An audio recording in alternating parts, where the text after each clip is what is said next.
வணக்கம். நான் ஆஸ்ட்ரோ அழகராஜ். நாம் இன்று காணப்போவது வாழ்வியல் சிந்தனைகள் 9.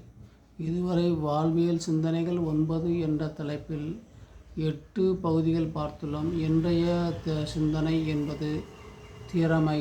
ஒரு மனிதனுக்கு குறைந்தபட்சம் என்னென்ன திறமை இருந்தால் வாழ்வில் முன்னேறலாம் என்பதை பற்றி பார்க்க போகிறோம். 1. பல மொழிகளை கற்றுக்கொள்ளுதல். 2. கணினிசார் அறிவு பெற்றுக்கொள்ளுதல். 3. பொது வெளியில் பேசும் தன்மை. 4. கூட்டத்தை கட்டுப்படுத்தும் திறன். 5. சக மனிதர்களோடு பழகும் திறன். 6. விற்பனை திறன். 7. சமூக வலைத்தள மார்க்கெட்டிங் போன்ற பகுதிகளில் ஒரு மனிதன் தன் திறமை வளர்த்து கொண்டானால் அவன் வாழ்க்கையில் எளிதாக முன்னேறலாம். பல மொழிகள் கற்றுக்கொள்ள வேண்டும். ஏன்? நாம் தொழிலுக்காக, வியாபாரத்திற்காக பல இடங்களுக்கு செல்ல வேண்டி வரலாம். அவ்வாறு செல்லும் பொழுது வேறு வேறு தூர பிரதேசங்கள் செல்லும்போது அவர்களுடைய தாய்மொழியில் நாம் பேசினால் அவர்களுடன் ஒரு உள் உணர்வு நன்மை பயக்கக்கூடியதாக இருக்கும். அவர்கள் நம்முடன் ஒன்று இணைந்து பேசக்கூடிய வாய்ப்பு பிறக்கும். 2வது, நாம் சொல்ல வேண்டிய விஷயங்களை அவர்கள் புரிந்து கொள்ளவும், எளிமையாக புரிந்து கொள்ளவும், அவர்களிடமிருந்து விஷயங்களை நாம் தெரிந்து கொள்ளவும் அந்த மொழி பயன்படும். குறைந்தபட்சம் இந்தியாவில் இருப்பவர்கள் தன் தாய்மொழியுடன் இந்தியையும், உலக அளவில் பேசுவதற்காக ஆங்கிலத்தையுமாவது கற்றுக்கொள்ள வேண்டும்.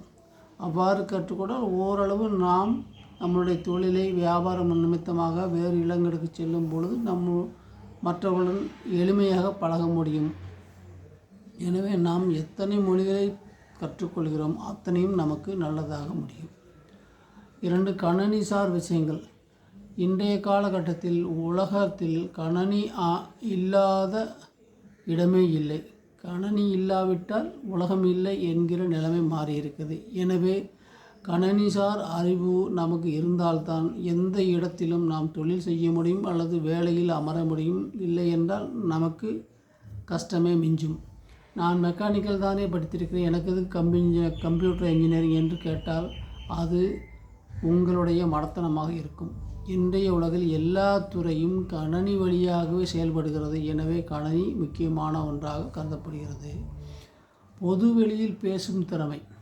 நாம் அனைவரும் நண்பர்களுடன், குடும்பத்துடன் பேசுவோம். பொது வெளியில் பேசி பழக்கம் இல்லாதவர்களாக இருப்போம்.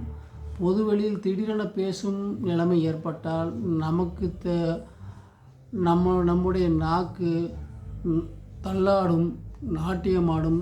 நாம் சரியான முறையில் நம் கருத்தை கூற முடியாது. எனவே பொதுவெளியில் பேசும் திறனையும் வளர்த்துக்கொள்ள வேண்டும்.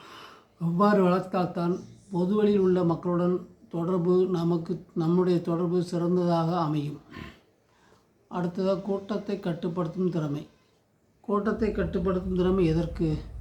நாம் அரசியலாக செல்கிறோம்? அவ்வாறு அல்ல. ஒரு தொழிற்சாலையில் வேலை செய்கிறோம் என்று வைத்துக்கொள்வோம். அந்த தொழிற்சாலை நாம் பணிபுரியும் இடத்தில் நமக்கு கீழ் ஒரு 10-15 பேர் பணிபுரிவார்கள். அவர்களை கட்டுப்படுத்தக்கூடிய திறன் வேண்டும். அந்த தொழிலாளர் கூட்டத்தை கட்டுப்படுத்தக்கூடிய திறன் வேண்டும். ஒவ்வொருவருக்கும் ஒரு குணாதிசயம் இருக்கும். அவர்களது குணாதிசயத்தை அறிந்து அவர்களுக்கு ஏற்றபடி நாம் பேசி அவர்களை கட்டுப்படுத்த வேண்டும், அவர்களை வேலை வாங்க வேண்டும். எனவே ஒரு கூட்டத்தை கட்டுப்படுத்தும் திறமை பெற்றிருக்க வேண்டும். மனிதர்களோடு பழகும் திறமை. பொதுவாக வெகு சிலர் தன் குடும்பத்தை தாண்டி மற்றவர்களோடு பழகியிருக்க மாட்டார்கள், பேசியிருக்க மாட்டார்கள். ஆனால் முன்பின் தெரியாத 3ஆம் மனிதரோடு நாம் பேசும்போது தான் நம்முடைய கலந்துரையாடும் திறன் மேம்படுகிறது. இதன் மூலம் நாம் எங்கு சென்றாலும் பிற மனிதர்களை தைரியமாக அணுக முடியும்.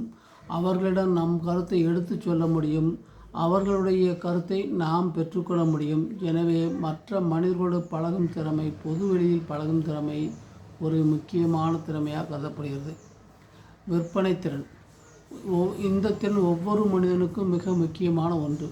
ஒரு பொருளை ஒருவரிடம் லாபகமாக பேசி விற்பது என்பது அவ்வளவு எளிதான விஷயம் அல்ல. நாம் பொருளை மட்டும்தான் விற்க வேண்டுமா என்று கேட்டால் இல்லை. நம்மை நாமே விற்க வேண்டிய சூழ்நிலை கூட ஏற்படும். அது எப்படி? நாம் ஒரு வேலைக்கு அப்ளை பண்ணும்போது, அப்ளிகேஷன் போடும்போது அவர்கள் நம்மை இன்டர்வியூக்கு, நேர்முகத் தேர்வுக்கு அழைப்பார்கள். நேர்முகத் தேர்வில் அவர்கள் கேட்கும் கேள்விகளுக்கு நாம் சரியான பதிலை சரியான அணுகுமுறையில் அவர்களுக்கு விளங்குமாறு பேசினால்தான் அவர்கள் நம்மை வேலைக்கு எடுப்பதாக நம்மை வாங்குவார்கள். அவர்கள் தேவையான வேலைக்கு நம்மளை வாங்குவார்கள். எனவே நம்மளை நாமளே விற்க வேண்டிய சூழ்நிலையும் ஏற்படும். எனவே உங்களுடைய மேலாங்கிய பண்புகளை அவர்களுக்கு எடுத்து கூறி அவர்கள் உங்களை வாங்க செய்ய வேண்டும். எனவே ஒரு பொருளின் சிறப்பம்சத்தை எப்படி விவரித்தால் ஒருவர் வாங்குவார் என்பதை நன்கு அறிந்திருக்க வேண்டும். இந்த விஷயத்தில் நம்மை பற்றி நாம் பிறருக்கு சொல்லும் பொழுது, நேர்முகத் தேர்வில் சொல்லும்போது அவர்கள் நம்மை விரும்பி நம்மை ஏற்க வேண்டும். இதுவும் ஒரு வகையான விற்பனை திறனே. சமூக வலைத்தள மார்க்கெட்டிங்.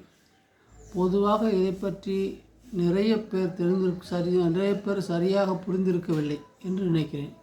எதிர்காலத்தில் சோசியல் மீடியா மார்க்கெட்டிங் என்பது பல மடங்கு விரிவடைவதற்கான வாய்ப்புகள் உள்ளது. தற்போதிலிருந்தே அதை நாம் சிறுக சிறுக கற்றுக்கொள்ள வேண்டும். இது எதிர்காலத்தில் நம்மை சிறப்பானவர்களாக மாற்றக்கூடும். மேற்கூறிய திறமைகள் அனைத்தும் நாம் கற்றுக்கொண்டால் நிச்சயமாக ஏதோ ஒரு சூழலில் அது நமக்கு பயன்படும். தற்போதுள்ள போட்டிகள் நிறைந்த காலகட்டத்தில் திறமைகளுக்கு ஏற்ப மதிப்பு அளிக்கப்படும் சூழ்நிலை இருக்கிறது. எனவே நாம் எவ்வளவு திறமைகளை நமக்குள் வளர்த்து கொள்கிறோமோ அத்தனையும் நமக்கு பயன்பாடு உள்ளதாக இருக்கும், பயனளிக்கும். எனவே அதனை நன்கு உணர்ந்து நம் திறமைகளை வளர்த்து கொள்ள இப்போதே முற்பட வேண்டும். கற்றல் ஒரு நாள் நிச்சயம் நமக்கு பயனளிக்கும்.